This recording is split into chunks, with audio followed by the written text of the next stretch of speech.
The international community is grappling with a controversial proposal. Former U.S. President Donald Trump has put forth a plan to relocate Palestinians from Gaza. The proposed destination: East African countries. This plan has ignited a firestorm of debate, raising serious questions about human rights and the future of the Middle East. Trump's vision is to transform Gaza into a real estate development.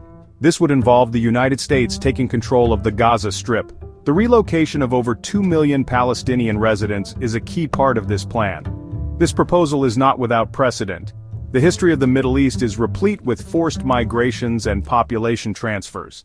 However, the scale of this plan and the potential human cost have drawn sharp criticism from various quarters. The Trump administration, however, maintains that the plan is in the best interests of both Israelis and Palestinians. They argue that it would bring economic prosperity to Gaza and alleviate the humanitarian crisis there. At the core of the proposal lies a grand bargain. The United States, under Trump's leadership, would provide significant financial incentives to the East African countries willing to host the Palestinian population. These incentives would come in various forms, including aid packages, debt relief, and security assistance. The proposal also suggests the possibility of investment in infrastructure projects in these countries. The goal is to make the relocation attractive not just to the host nations but also to the Palestinians themselves. The Trump administration envisions the creation of new cities and economic zones in East Africa, specifically designed to accommodate the incoming Palestinian population.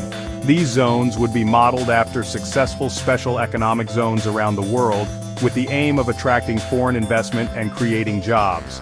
The proposal also suggests the establishment of a dedicated fund to support Palestinian businesses and entrepreneurs in their new home. The success of this ambitious plan hinges on a number of factors. The proposal has been met with a chorus of discontent from various stakeholders. Palestinian leaders have vehemently rejected the plan, calling it a blatant attempt at ethnic cleansing.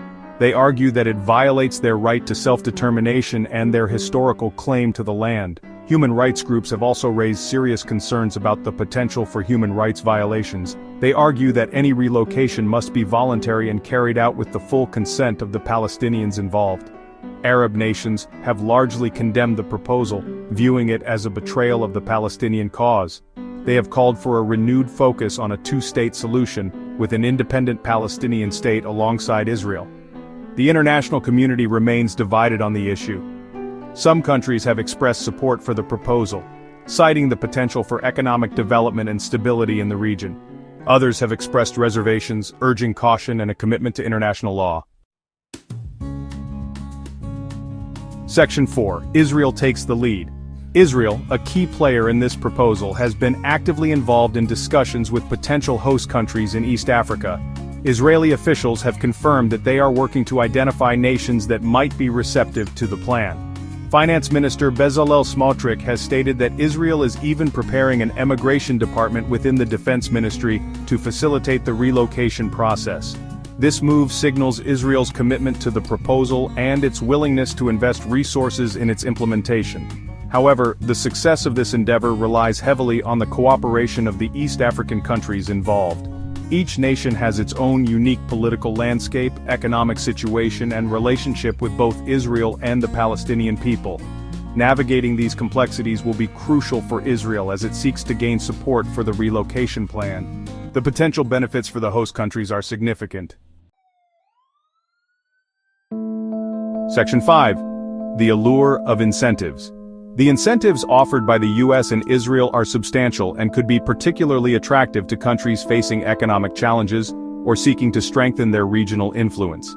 For instance, Somaliland, which seeks international recognition as an independent nation, might see this as an opportunity to bolster its claim. However, accepting such a deal could come at a cost.